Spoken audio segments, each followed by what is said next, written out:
Olá, meu nome é André Adriolo. Hoje eu estou com uma voz estranha porque peguei uma gripe já, mas já vai passar, então peço desculpa. Mas hoje é dia 17 de junho, é o nosso estudo número 18 do Decifrando o Antigo Testamento com a visão espírita. Mais uma vez, sempre esclarecendo que esse estudo vai ser feito à luz da doutrina espírita, codificada por Allan Kardec. Eu ressalto que não tenho nenhuma intenção de estabelecer controvérsia teológica ou interpretativa com qualquer outra religião.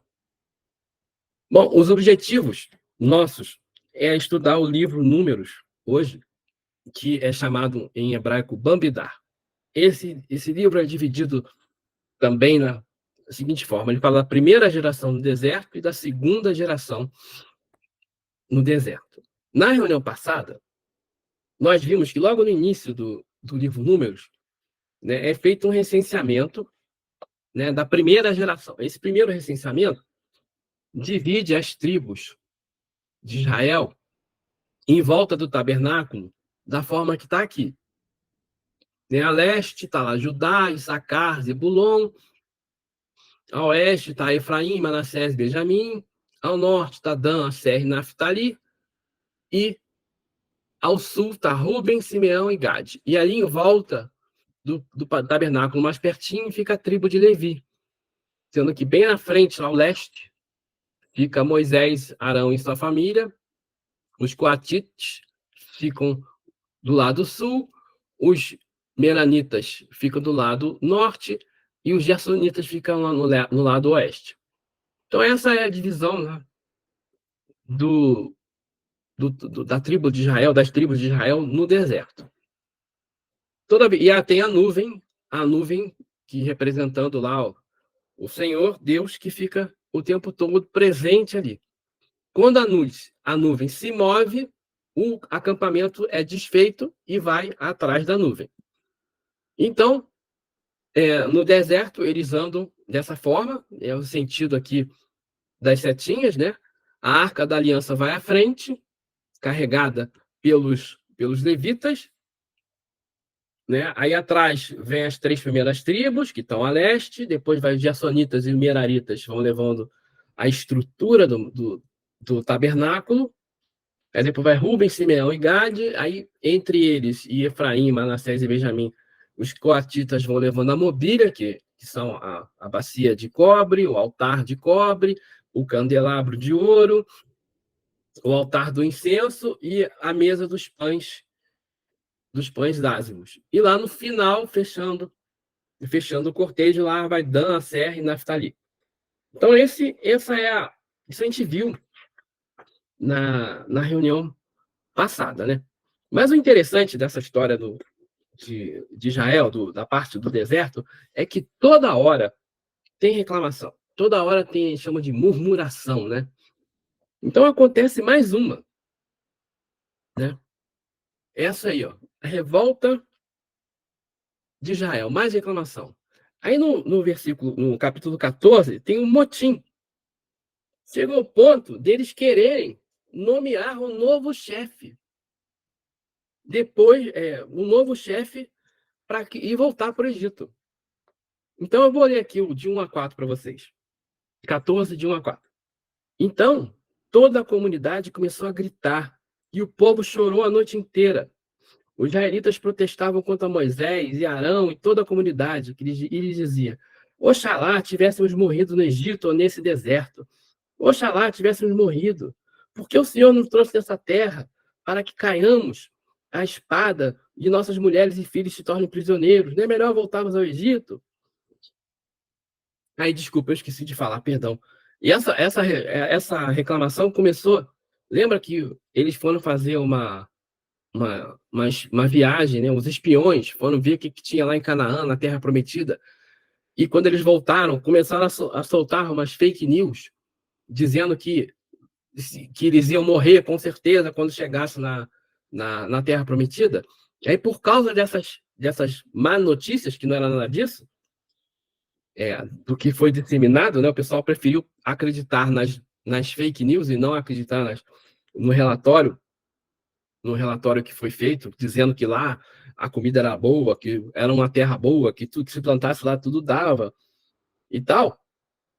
E o pessoal ouviu, achou que ia morrer e começaram a reclamar. E aí no versículo 4 eles falam: ó, vamos escolher um novo chefe e voltar para o Egito. Aí, lá na frente, né, eles, Moisés e Arão vão conversar com o Senhor. Vão lá no tabernáculo, não estão mais no tabernáculo, né? O tabernáculo já está desmontado, mas eles vão conversar com o Senhor e reclamam. E falam com eles: olha, o povo não quer mais, o povo está chateado, o povo está com medo. Aí o Senhor fala assim, no versículo 11: até quando esse povo me desprezará? Até quando não crerão em mim, apesar de todos os sinais que fiz entre eles? Vou feri-los de peste e deserdá-lo. De ti tirarei um grande povo, mais numeroso que eles.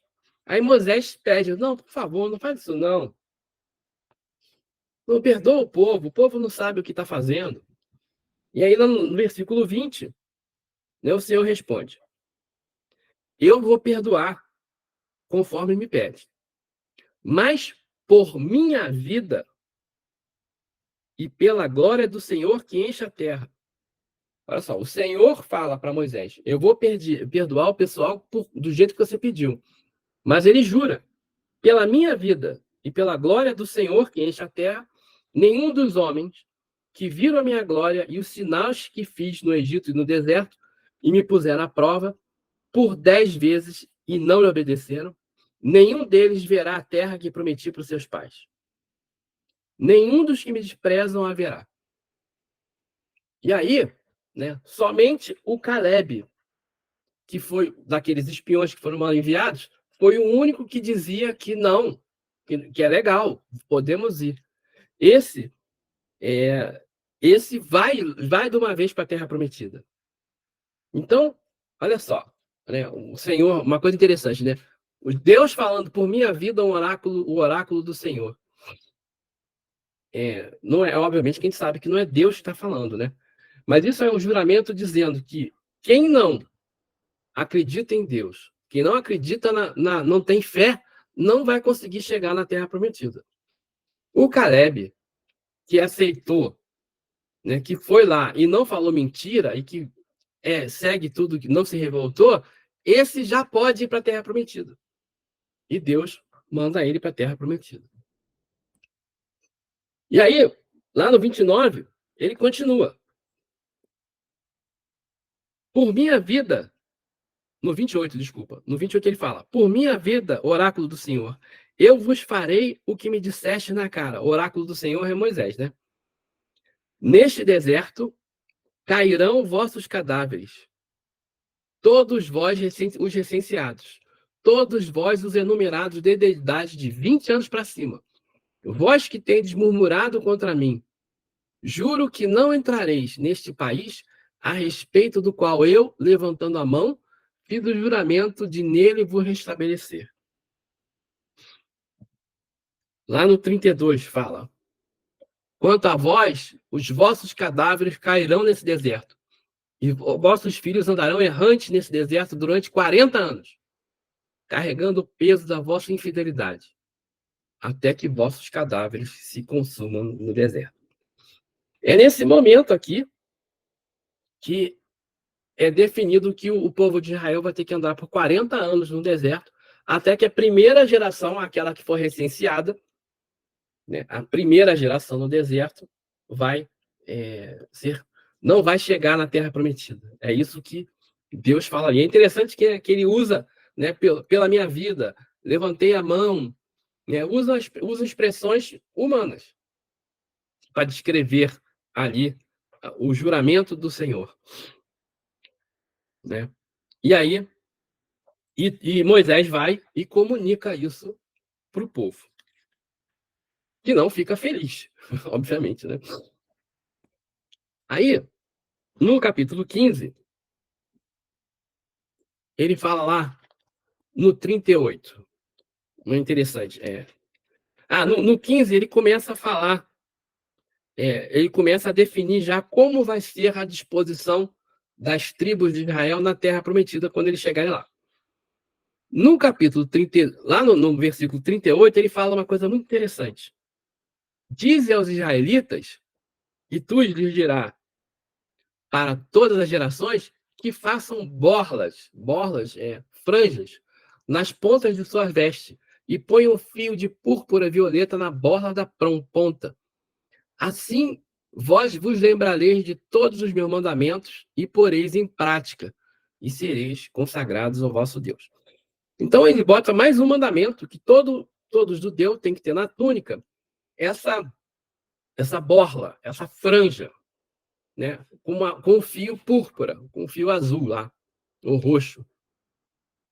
E ele diz que todo mundo judeu que tiver isso é para lembrar, né, que segue os mandamentos de Moisés, de Deus. Quando vocês já viram falar disso aí no Evangelho, no Evangelho de Jesus, no Novo Testamento? Vocês já ouviram falar assim? Já Eu ouviram? acho que eu vi no filme.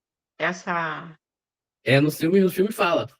No Né? filme Lá eles em conhecem. Mateus, capítulo 9, versículo 20, Marcos também tem, Lucas também tem, certa mulher que sofria de fluxo de sangue, fazia 12 anos, se aproximou-se dele por trás e tocou-lhe na orla do manto. Né? Jesus estava lá, indo para a casa de Jairo, porque Jairo era um cara, um trabalhador de nível alto lá da sinagoga, da cidade onde ele estava, e a filha dele estava morrendo. Ele chama Jesus, aí vai todo mundo, ele vai para lá com os apóstolos e uma multidão vai junto para ver ele fazer um milagre. Com aquela multidão andando, uma mulher lá no meio, que sofria o fluxo de sangue durante 12 anos, se aproxima dele, encosta na borla, naquele fiozinho ali, na franja. Aí Jesus para e fala: opa, quem me tocou? Aí os apóstolos perguntam, né? Como é que você quer saber quem te tocou? Então a galera aqui, todo mundo te apertando, todo mundo, não, não. Uma virtude saiu de mim. E aí a menina, a mulher, se acusa, né? Falando, fui eu, desculpa. Eu achava que só não precisava falar com você, porque ela era. Lembra que a gente leu lá no Levítico, que a mulher, quando estava na época da menstruação, ela era considerada impura, ninguém podia encostar nela, e se ela encostasse em alguém, essa pessoa se tornava impuro. Então ela não quis nem encostar em Jesus, ela encostou na franja, e foi curada.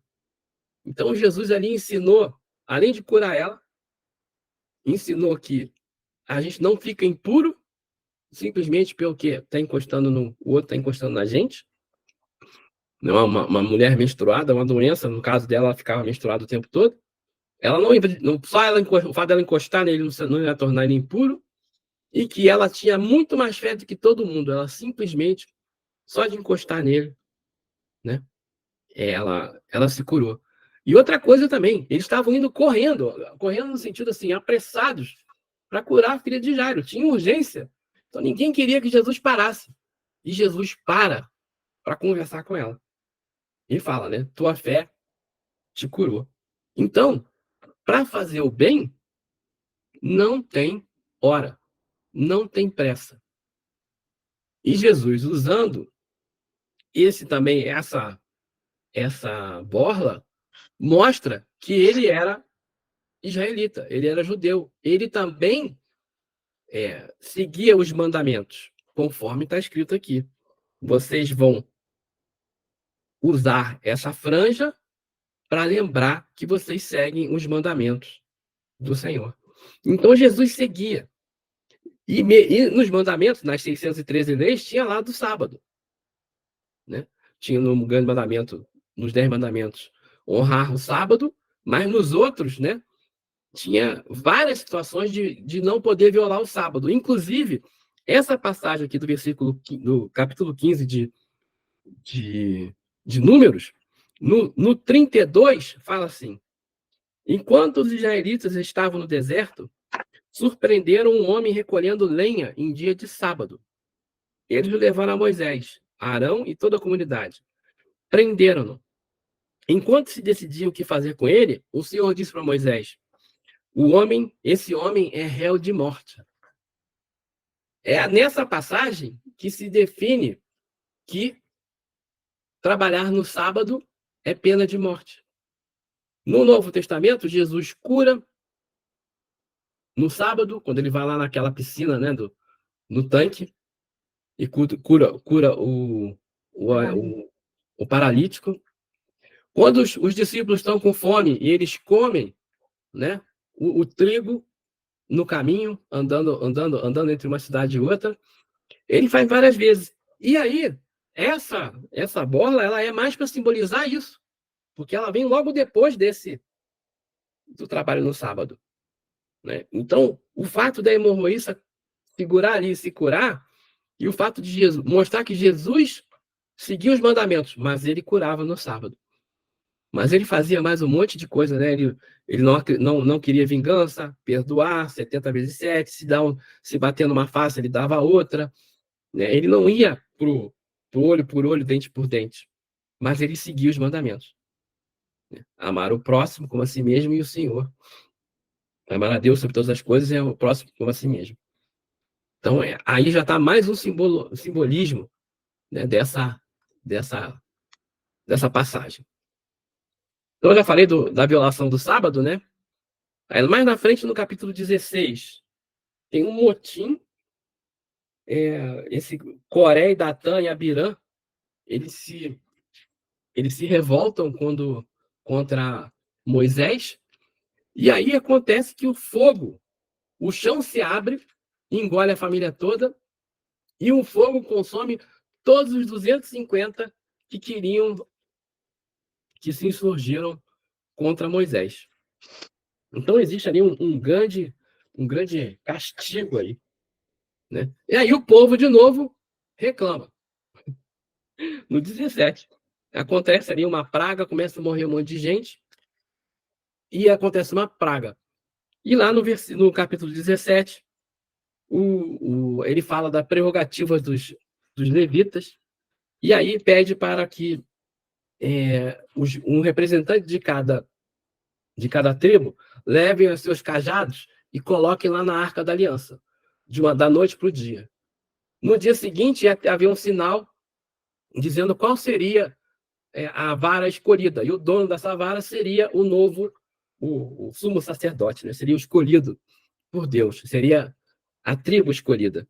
Aí Arão vai lá, coloca lá, e a vara de Arão, então, floresce com brotos e flores de amendoeira. A gente já viu, né, que a amendoeira significa vigilância, né? Então, aí, mais uma vez aparece a amendoeira e as flores de amendoeira na vara de Arão. Bom, aí, depois que acontece essa morte, né, as pessoas estão morrendo por praga, eles mandam Arão, então, que foi escolhido, pegar um incensório, e passar o incenso, que esse cheiro do incenso acaba com a praga. As pessoas são curadas com o cheiro. Então, uma interpretação que eu peguei aqui na Bíblia do Peregrino, ele fala que o mau cheiro da corrupção se detém diante do aroma sagrado. E esse aroma sagrado, né, que é o representado aí pelo incenso, né, pela fumaça, são as nossas atitudes perante as dificuldades da vida, né? A praga vem quando a gente não desrespeita as leis de Deus. E quando a gente segue é, o que Jesus, no caso, manda, o que Deus manda, a gente consegue eliminar os problemas da vida. Então, mais uma ponto aí interessante do, do Números 17. Bom, a gente já viu que as ideias, em linhas gerais, né, de 1 a 16 mostra o caminho para Deus. Do 17 ao 27 já é a caminhada com Deus, a comunhão com Deus. A partir daí, o texto ele começa a contar o que aconteceu durante um período da passagem deles pelo deserto. Passa a ser mais um relato histórico do que foi aconteceu daqui para diante, tá? Então, antes era mais regras assim, e mais broncas, né? Agora, daqui para frente, vai ter É óbvio que também tem bronca, tem punição, tem castigo, mas mostrando como que se deu a caminhada em direção a Deus. Né? Depois de tudo que eles passaram, teoricamente aqui, com essas pragas, que já morreram um monte, morre mais um monte de gente, já está todo mundo preparado para fazer a travessia no deserto. Né? Então, Arão morre no Números, lá, de 20 a 22. Do 22 ao 29, no capítulo 20. Aí, lá no 24, Deus fala assim: Arão vai se reunir aos seus, e não entrará na terra que darei aos filhos de Israel, visto que foste rebeldes à minha voz, nas águas de Meribá. E essa água de Meribá está no capítulo 20, no versículo 12. Porque eles chegam, eles estão andando no deserto e não tem água. E aí Deus fala: poxa, vocês não acreditam em mim? Aí manda Moisés pegar o cajado de Arão, bater na pedra, e da pedra nasce, jorra água. E ele fala: vocês não têm fé? Eu já ensinei isso para vocês lá atrás. E aí no versículo 12 ele fala assim: o Senhor disse a Moisés e a Arão: por não teres acreditado em mim, por não teres reconhecido minha santidade na presença de Israelitas, não fareis essa comunidade entrar na terra que eu vou lhes dar. Essa é Meriba, onde os israelitas enfrentaram o Senhor, e ele lhes mostrou essa cidade. Então, nesse versículo, fala que nem Arão nem Moisés vão entrar na terra prometida, porque eles também duvidaram de Deus. Então, Deus está o tempo todo falando que você tem que ter fé, tem que ter confiança, tem que acreditar. Toda vez que você duvida, você não consegue entrar na terra prometida. E aí, a próxima instrução já que Arão vai morrer, ele vai pegar Eleazar, que é o filho de Arão, faz ele subir na montanha de Or, e aí então vai tirar de Arão as suas roupas, as roupas de sumo sacerdote, e vai colocar em Eleazar. E Eleazar é que vai se tornar o novo sumo sacerdote, e Arão então vai morrer aí nessa situação. No capítulo 21, o rei cananeu, ele invade lá invade Israel, ataca eles. E aí, ataca Israel, Israel fala: não, o povo pede: não, por favor, derrota aí os cananeus, né? Aí Deus manda um monte de serpentes.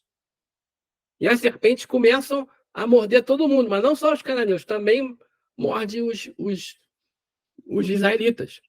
Aí, olha, tá morrendo todo mundo. E Deus fala: não, Moisés, faz um estandarte com uma cobra, uma cruz com uma cobra. E aí Moisés faz. Aí todo mundo, Deus fala: todo mundo que olhar para a cobra vai ficar curado. E aí ele faz o estandarte. Ele fala assim: ó, faz uma serpente venenosa e coloca no estandarte. Ao olhá-la, os que foram mordidos por serpentes ficarão curados. E Moisés fez uma serpente de bronze e a pôs no estandarte. Quando uma serpente mordia alguém, ele olhava para a serpente de bronze e ficava curado. Uma coisa interessante, né? Se vocês olharem o símbolo da medicina hoje, que é o bastão de Esculápio, né? Algumas vezes eu já vi com 2 serpentes, tem a serpente. Né? A serpente, na Grécia, ela é associada à cura. Né? É associada ao Asclépio, Deus da cura. Então, e aí no Antigo Testamento tem essa história da serpente, né? Pessoas olhando para a serpente e vão se curar. Lá na frente, se não me engano, em Jeremias, o que aconteceu? O pessoal começou a cultuar, a idolatrar também a serpente lá de bronze. E aí, lá na frente, um dos profetas, mais lá na frente, condena e proíbe essa adoração, então isso acaba. Mas achei interessante isso porque mostra uma relação com o símbolo da medicina, né? Que é o bastão com a serpente enrolada, que lembra muito o estandarte de Moisés, né, com a serpente lá, que curavam os que eram mordidos por serpente. Bom, no capítulo 22, 25, aparece um personagem chamado Balaão.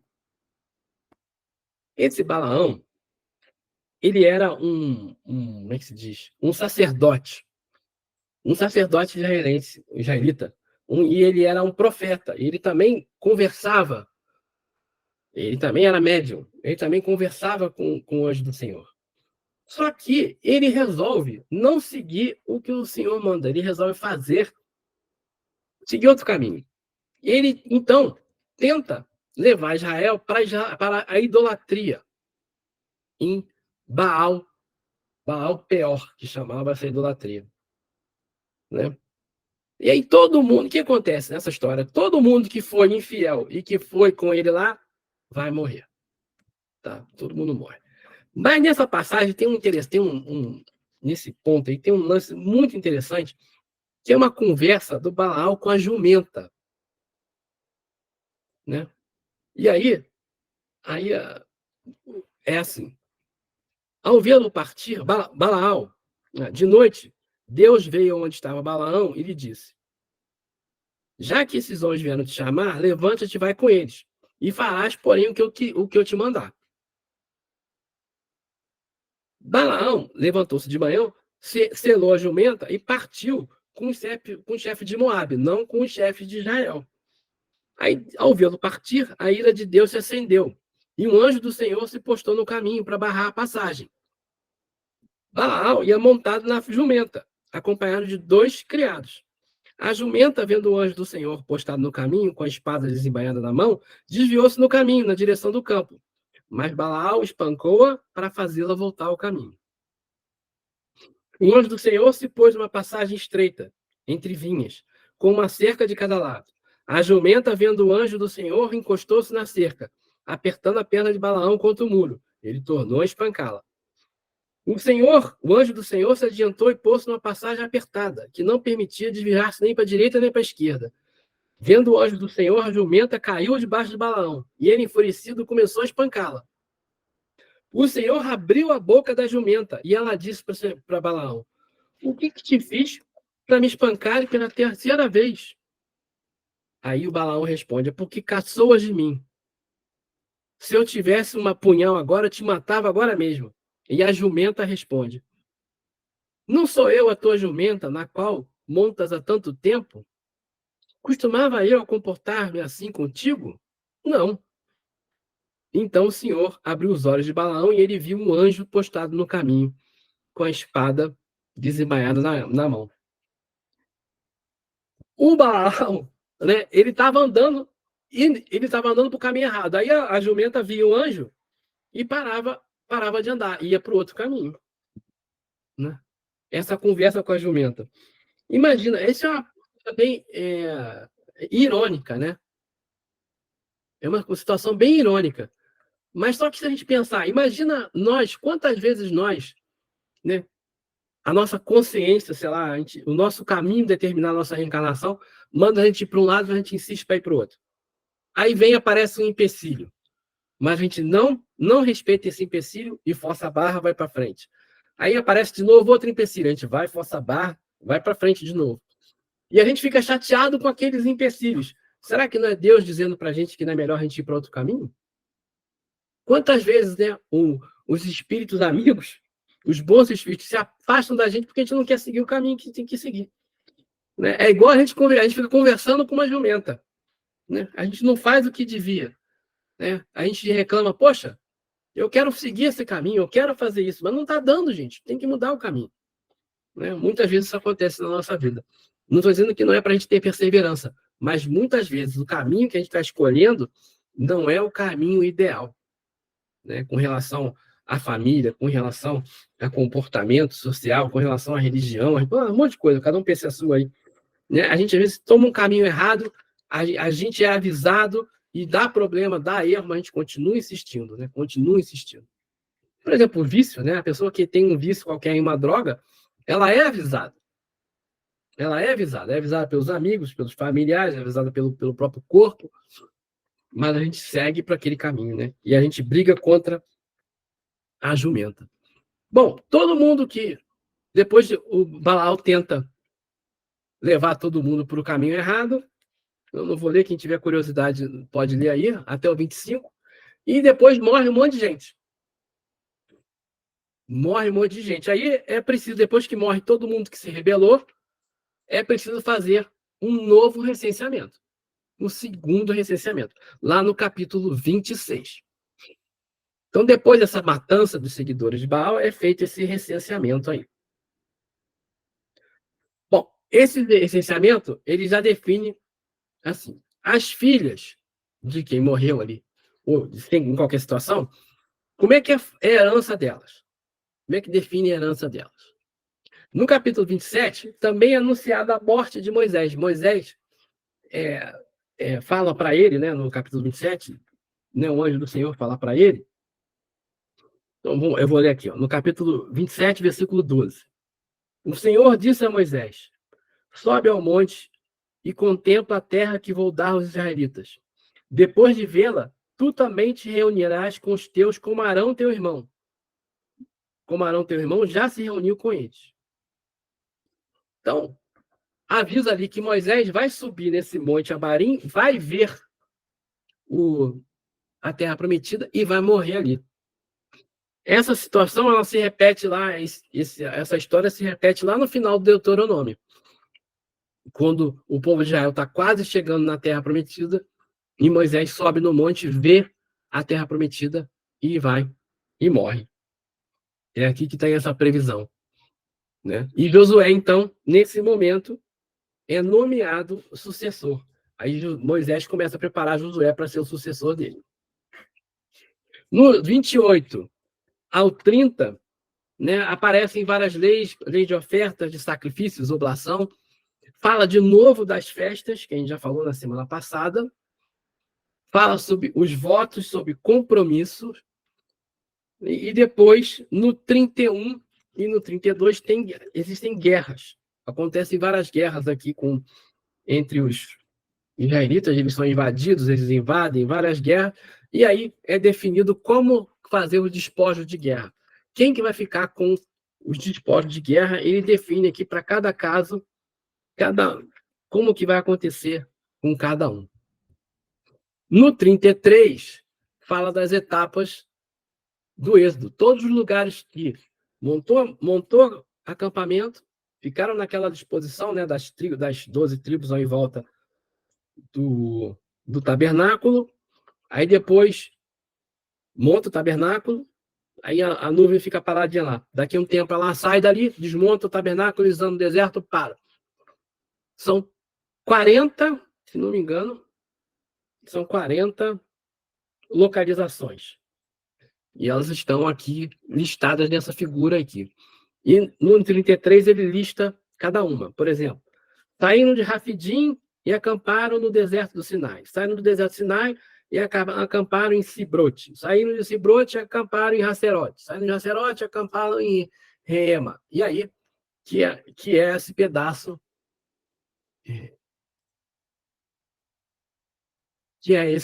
aqui, né? Saindo do Sinai, falando Taberá, Quibrote, Hazerote, depois eles vão para Hit.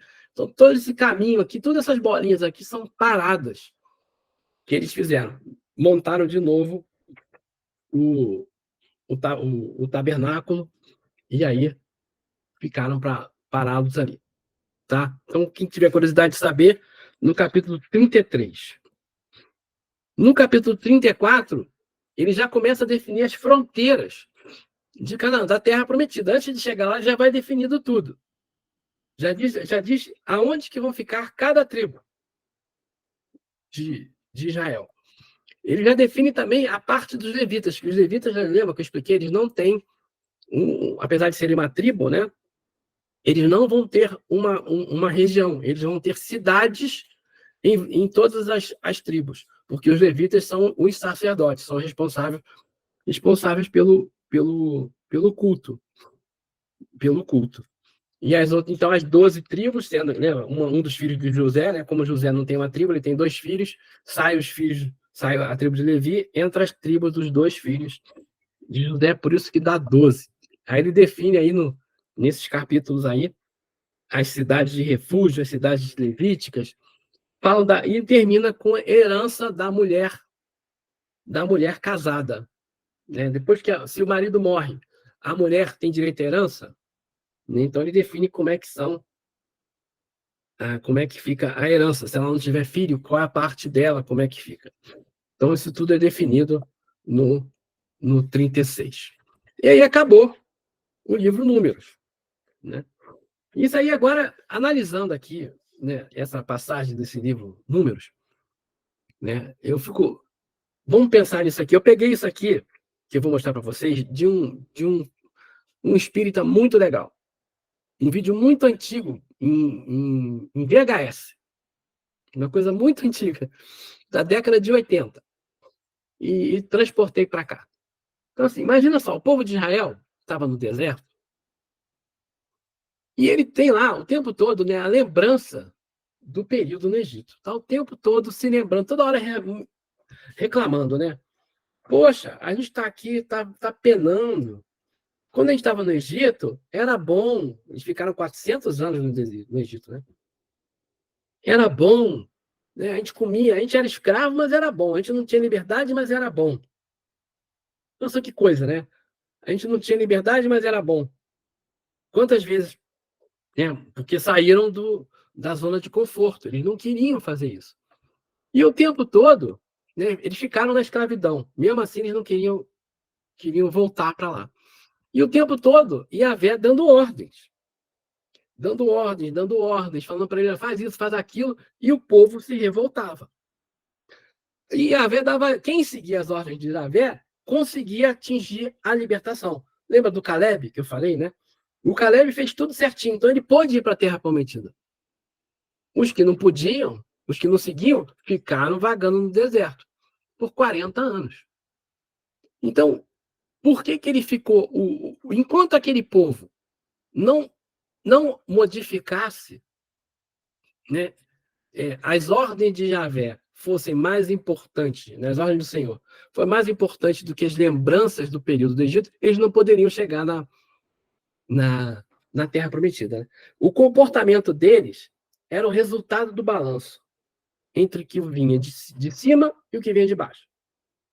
Enquanto a parte que vem de baixo era mais importante, né, as lembranças do passado pesavam mais no comportamento daquele povo, mais difícil ainda era difícil, desculpa.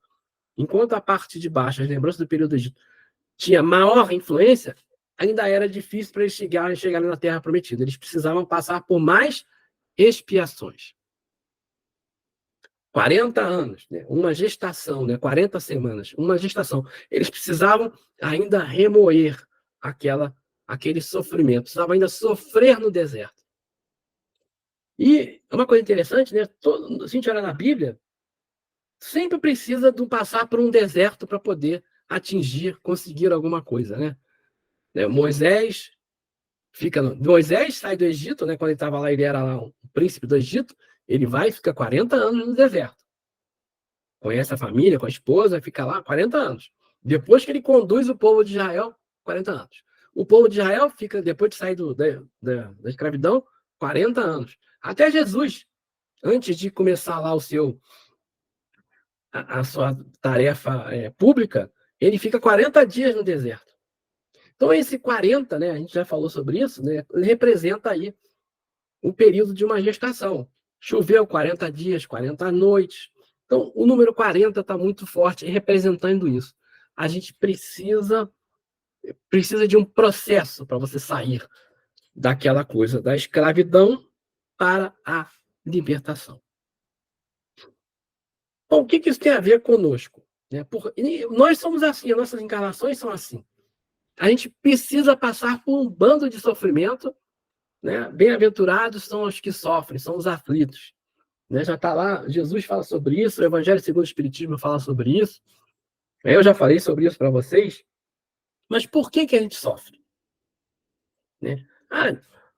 Coisas do passado. Mas eu não me lembro de nada do passado. Por que ainda tem a mesma assim tem que sofrer? Ué, não é justo eu sofrer por coisas que eu fiz no passado e eu não me lembro. Não é legal. Né? O cara que cometeu os pecados lá no passado, que cometeu as faltas, não era André. Era, sei lá, Euclides. Sei lá qual era o nome dele. Era outra pessoa. Ou era, sei lá, o nome de mulher, Astrogilda. Era outro nome. Era outra personalidade. Por que hoje eu tenho que sofrer? Eu gosto muito de um autor chamado Jorge Andréa. Não sei se vocês conhecem esse autor. Ele já morreu. Mas ele tem uma proposta muito interessante que ele chama de campos do psiquismo.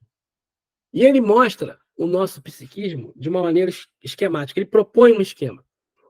Ele propõe um esquema de círculos concêntricos. Vou usar. Ele tem vários livros publicados. Um deles é Forças Sexuais da Alma, Palingênese, a Grande Lei. Tem vários livros dele. E o César Reis, que é um seguidor dele, compilou todos esses livros num livro só, num tomo só. Ele é muito interessante, que eu peguei ele que tem um resuminho. Resuminho, não, tem é um compilado, né? Ele junta tudo. É um tratado de Jorge André, esse livro aí. Então ele fala assim: lá no núcleo, a essência do ser humano, está o espírito, que ele dá o nome de inconsciente puro. Ali está o que eu sou. Eu sou isso, sou o espírito. Em volta disso, em volta do espírito, tem uma capa, vamos falar assim, que é o nosso inconsciente passado. Tudo que a gente viveu, de todas as nossas vidas passadas, fica armazenado ali. Todas as nossas memórias, desde que a gente entrou no reino nominal, todas as nossas memórias estão ali, no inconsciente passado. Mas nós todos temos um inconsciente hoje, né? Como encarnados, nós temos um inconsciente, que é um inconsciente atual. A psicologia trabalha esse inconsciente, né? As coisas que você fez, assim, as coisas que sua mãe fez, o que você viveu na tua infância, né? Isso fica no teu inconsciente. Esse inconsciente que a gente está falando aí é o inconsciente atual. O inconsciente, onde estão armazenadas as nossas lembranças dessa vida. Lá no inconsciente. A gente tem isso lá, fica o tempo todo martelando, e isso influencia na nossa vida, nas nossas decisões, né? A gente não faz isso, a gente não toma as decisões baseadas somente em coisas concretas. A gente se baseia também em coisas do passado, coisas que a gente não sabe como, que vem lá de dentro. São coisas que estão lá no nosso inconsciente. E tem o campo, né, do consciente, do consciente atual. São as coisas que eu me lembro, as coisas que eu faço, o que eu uso para raciocinar, para chegar aí na conclusão, para tomar as minhas decisões. E aí, isso tudo, né, é o que Kardec chama de perispírito. Então, o nosso perispírito, ele tem as informações das coisas que estão na memória, né? Ele tem a memória do que a gente se lembra, do nosso consciente, do nosso inconsciente dessa vida e do inconsciente de outras vidas. E lá no centro de tudo está o nosso espírito, a nossa essência, o inconsciente puro. E em volta disso tudo está o corpo físico, né? E é por onde a gente interage na nossa vida. Bom, nós sabemos que durante as nossas encarnações, a gente é posto à prova e a gente tem que sofrer também expiações, né? A gente precisa passar por aflições. Mas as aflições a gente sofre por causa de faltas que a gente cometeu no passado. Mas eu falei, nem sempre eu me lembro das minhas faltas. Então vamos imaginar aqui, eu vou fazer um símbolozinho. Essas faltas são esse símbolo de proibido aí. Tem faltas, tem coisas que eu fiz lá no passado que estão lá muito, muito, muito, muito escondidas no meu inconsciente passado. Mas tem coisas erradas que eu fiz que estão no meu inconsciente atual. Eu fiz, errei, mas não me lembro muito. Mas aquilo ali é uma coisa que está pesando. E tem coisas que eu faço que eu sei que eu estou fazendo errado. Eu sei que eu estou errando. Né? Então, essas faltas que eu sei que eu estou. As coisas erradas que eu sei que eu estou fazendo agora, elas ficam aqui no meu consciente. Né? E aí, a gente, quando vai reencarnar, a gente a gente precisa passar por situações que testem as, as coisas que a gente precisa resolver. Sobre isso, lá na questão 260, Kardec pergunta assim: como pode o espírito desejar nascer entre gente de vida má? Os espíritos respondem: forçoso é que seja posto no meio onde possa sofrer a prova que pediu. Pois bem, é necessário que haja analogia. Para lutar contra o instinto do roubo, é preciso que se ache em contato com gente que é dada à prática de roubar. Então, se eu sou uma pessoa, se eu sou um espírito que está acostumado a roubar, em várias encarnações eu fui ladrão, eu vou ser colocado numa situação em que facilite eu ser ladrão. Por exemplo, eu posso nascer e vir ser o diretor de uma grande estatal e desviar dinheiro. Eu posso nascer num lugar muito pobre em que, né, eu passo necessidade e aí eu vejo a oportunidade de roubar. Porque não é só o pobre que rouba, não é só o rico que rouba, é todo mundo que tem, segundo os espíritos ali, esse instinto do roubo. Instinto no sentido de que a gente tem essa tendência, a gente vem de várias encarnações. Mas, né, vocês podem perguntar, será que a gente não prevê tudo que a gente vai reencarnar, a gente vai ter na nossa reencarnação? Eu não fiz um planejamento reencarnatório, né? André Luiz, no livro Missionários da Luz, que é um livro muito legal de se estudar, que ele fala dos processos da reencarnação. E ele conta, né, da preparação do corpo físico, por exemplo, para reencarnar. As pessoas pedem um corpo físico de acordo com as necessidades que eles vão ter, as necessidades que eles têm, né, de resgatar faltas do passado, né? E aí a gente vai reencarnar com aquele corpo preparado, mais bem preparado para poder resolver os nossos problemas do passado. Mas Kardec também pergunta isso. Vem cá. Então nós previmos e buscamos todas as adversidades que experimentamos na vida, quer dizer, todo o problema que eu vou passar na minha vida, eu já previ, eu já escolhi, eu escolhi passar por tudo isso? Os espíritos vão responder. Todas não. Porque você não escolhe tudo e nem prevê tudo que acontece com você no mundo, na Terra. A gente escolhe apenas o gênero das provações, só o tipo. Os acontecimentos secundários se originam das circunstâncias e da força mesma das coisas. Quer dizer, a gente não pode dizer que nada é por acaso, no sentido de que tudo que acontece comigo estava previsto. Senão seria determinismo. Apenas o gênero das provas que a gente vai passar estão determinadas. Então, cada um de nós tem a sua prova. Somente os fatos principais, os que influem no seu destino, é que são previstos. Eu aqui no sábado estava conversando com os amigos e aí um deles contou uma história que a gente acha até engraçado. Ele contou a história que ele trabalhava aqui e aí ia fazendo faculdade, começou a faculdade e ele queria trabalhar fazendo uma certa coisa aí. E aí ele se candidatou para fazer esse trabalho no serviço público e ele resolveu que não, esperar, mas enquanto isso ele foi para os Estados Unidos ficar lá um tempo. E como eu não vim visitar a irmã um tempo, ia ficar um mês. Mas como eu não vinha essa resposta desse novo trabalho, ele foi ficando.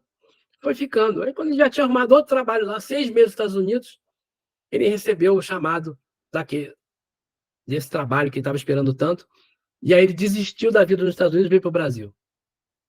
E aí, com isso, ele casou, teve 2 filhos, né, construiu uma vida aqui, um monte de coisa. Por quê? Provavelmente estava definido que ele ia casar com aquela pessoa, que ia receber crianças como os filhos. Se ele tivesse ficado nos Estados Unidos, a vida dele era outra, para outro lugar, outro caminho. Então, a mesma coisa acontece comigo. Muito parecido comigo, né? Porque eu também já tive a oportunidade de morar fora do país, já tive a proposta de morar fora do país. Se eu estivesse morando em outro lugar, outro país, eu não ia estar fazendo o que eu estou fazendo hoje, né? Não ia estar trabalhando aqui, porque eu tenho uma tarefa dentro do espiritismo. Eu tenho uma tarefa com a minha esposa, né? Todos nós temos tarefas. Eu tenho tarefas com meus filhos. Eu acho que com os meus filhos já estou concluindo. Mas nós temos tarefas, porque a gente previu isso, não que foi imposto por Deus, tá? Então, essa conversa de Kardec com os espíritos é muito interessante, porque mostra que a gente sabe muito do que a gente precisa passar. Então, vamos lá, né? Voltando lá no esquema do Jorge Andréa. Eu tenho aqui, né, uma marca aqui do passado, e essa marca do passado, para eu resolver ela, eu preciso trazer ela para a minha vida, para o meu corpo físico, para a minha vida na Terra. Então, digamos que lá no passado eu fui enterrado vivo. E aí, isso aparece aqui como uma fobia, como uma claustrofobia. Por exemplo, pelo amor de Deus, não vamos dizer, ninguém vai dizer que o André disse que todo mundo que tem claustrofobia foi enterrado vivo em outra vida, tá? Não disse isso. Só um exemplo. Ou, por exemplo, às vezes a gente tem alguma que acontece no Missionário da Luz, né? O rapaz vai reencarnar e ele pede, né? Aparece lá, ele pede que ele venha com uma perna defeituosa, porque aquela perna defeituosa, atrofiada, vai ser importante para a vida dele. Então, às vezes, nós temos lá no passado algum outro exemplo lá, uma pessoa nasce com um problema no coração, que vai se desenvolver a partir dos 30 e poucos anos de idade, que vai limitar a ação dele, porque se ele deixasse e não tivesse essa doença, ele ia fazer alguma coisa, por exemplo, ia mudar do país, ter outra vida, e não ia cumprir as metas dele. Outra coisa que a gente pode ter, né, no passado, eu botei aqui dificuldade com dinheiro, né? Eu posso ter dificuldades com dinheiro. E aí, por exemplo, lembra aquele negócio do roubo, né? Aí a pessoa que foi o exemplo que Kardec deu, que os espíritos deram para Kardec, eu posso vir com dificuldades com dinheiro para testar a minha resistência a ser um ladrão, por exemplo. Então, nós viemos com essas dificuldades aqui. Aí o que acontece? Nós também podemos conseguir umas marquinhas novas. Porque às vezes a mágoa, né? A gente está magoado com uma coisa, a gente fica com aquela mágoa, essa mágoa pode trazer uma marca para o nosso consciente. E a gente fica o tempo todo com mágoa. Quantas vezes a gente se lembra, fulano não perdoou, não. Fulano não perdoou porque ele, né, atrapalhou com a minha vida, ele me fez mal, eu não perdoo, não. E a gente fica com aquela mágoa. Ou uma traição, né? Isso também pode trazer uma marca para a nossa vida. Por isso que Jesus fala, né? Você tem que perdoar 70 vezes 7 vezes. A gente tem que se livrar daquilo. Que quando alguém faz o mal para a gente, né? A gente sofre o mal quando ela faz, uma vez, e depois, toda vez que a gente se lembra que a mágoa vem, é mais um sofrimento, então aquilo vira uma marca. A gente precisa aprender a se livrar dessa marca com o perdão. Né? Andando para frente, agora, vamos pensar do outro lado. Aquela pessoa que tinha, por exemplo, a dificuldade com dinheiro, se ela consegue superar a prova do roubo, isso vira uma aquisição. E essa aquisição, ela vai andando. Ela vai para o nosso consciente, ela vai para o nosso inconsciente atual, ela vai para o nosso inconsciente passado e ela vira uma parte minha. Então, eu não sou mais capaz de roubar, porque isso já é uma aquisição do espírito. Aí, por exemplo, nós vemos esses casos, já falei várias vezes, da pessoa que é uma pessoa que em situação de rua, por exemplo, que acha uma bolsa com 10 mil dólares. E ela vai lá e devolve para o dono. Por quê? Porque ela já aprendeu que o dinheiro não é tudo para ela, que ela já superou essa situação do roubo. O que não é meu, não é meu. Ela precisa ela está passando por outros problemas nessa vida que não são se apropriar do bem dos outros.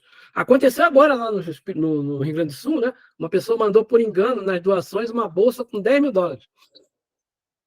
Né? E aí o pessoal que achou a bolsa devolveu para o dono. Olha só, são pessoas que já entenderam que aquilo não é delas.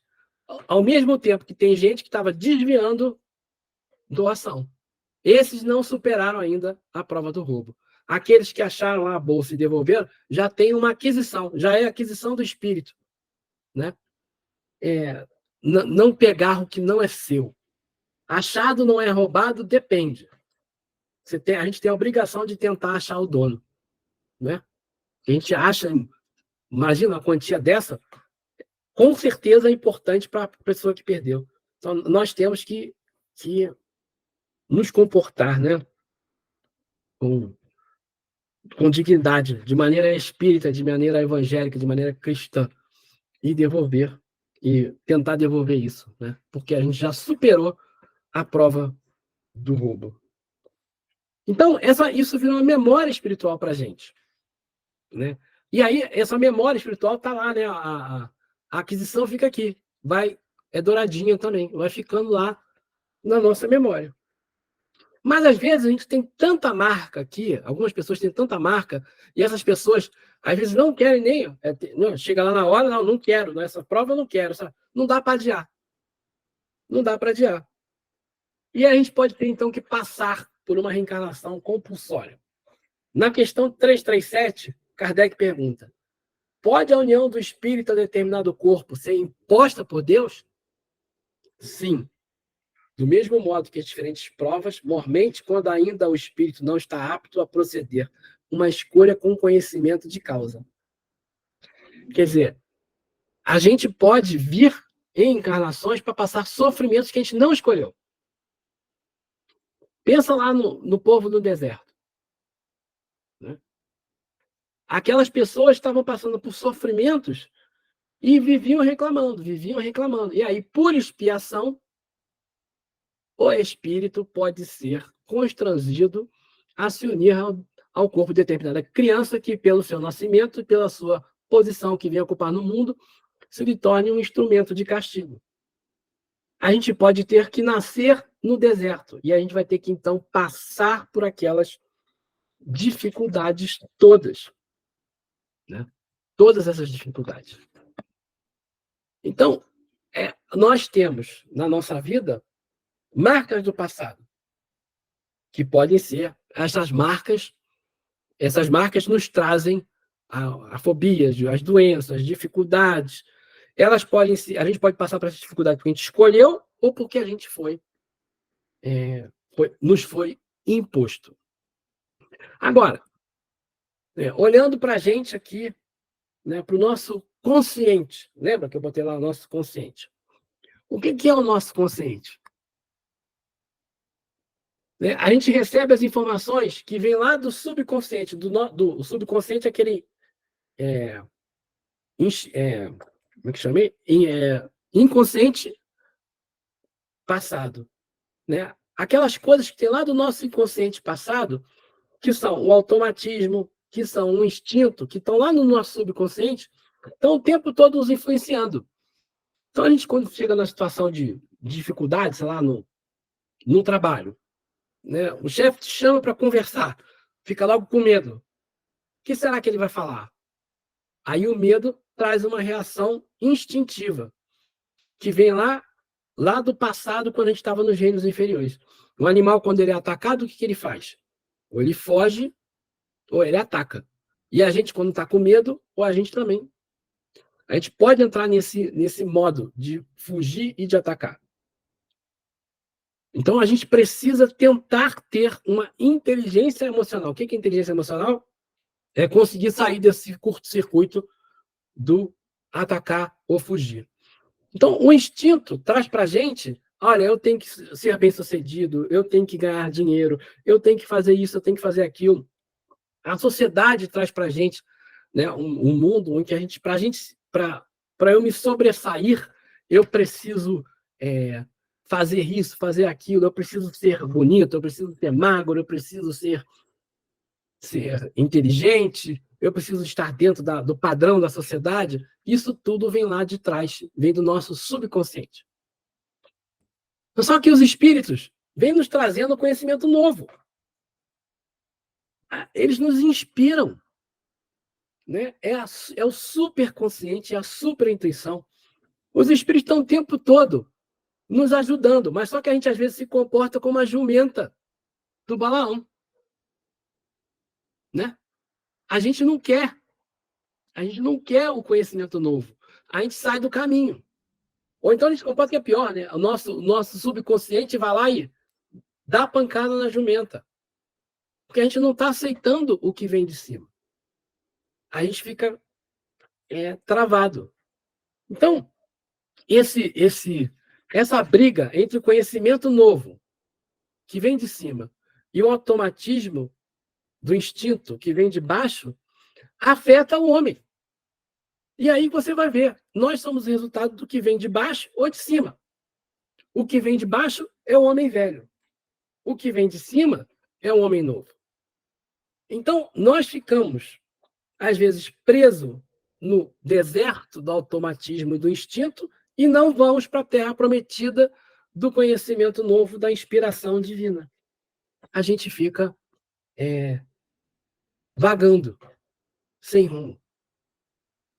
Quando nós começarmos a entender que essas informações que vêm do alto, que o tempo todo os espíritos, bons espíritos estão com a gente, né? Nós estamos sempre sendo inspirados. Sempre aparece um bom espírito. E nós, muitas vezes, nos comportamos como a jumenta. Né? A gente quer sair, trava. Na verdade, com a jumenta, não. A gente se comporta como o Balaão, né? Não aceita a informação que vem do alto. Né? Nós somos teimosos e a gente sai do caminho. Por isso que a gente precisa, sempre, em todas as situações, não se deixar levar pelo instinto, não se deixar levar pelo automatismo. Os espíritos respondem para Kardec. Kardec pergunta, quando identificar que o pensamento é meu ou quando o pensamento é do espírito? Geralmente, a primeira ideia que vem é seu. Por quê? Nós estamos ainda presos ao automatismo, ao instinto que vem lá do passado. Nós temos que parar. Opa! O que será que o universo está dizendo para mim?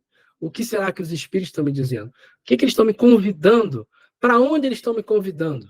Qual o caminho que eu devo seguir? E aí, quando a gente seguir esse caminho, vai ser bem mais fácil para a gente atravessar o deserto das encarnações na Terra. E quem sabe, mais rápido possível. A gente pode fazer igual o Caleb, né? Ir mais rápido para o reino, para a Terra prometida, usufruir do lugar melhor, onde tem mel caindo do céu, onde se come bem, onde se bebe bem, no simbolismo israelita. Tá bom? Então, assim, nós terminamos o estudo da experiência da segunda geração de Israel no deserto. Nós terminamos os números. Semana que vem, nós vamos entrar no Deuteronômio. A gente deve encerrar o Deuteronômio também na semana que vem, para depois, na outra, já irmos falar sobre Josué. Tá bom? Então, eu vou pedir para vocês para darem uma olhadinha no Deuteronômio. Tá bom?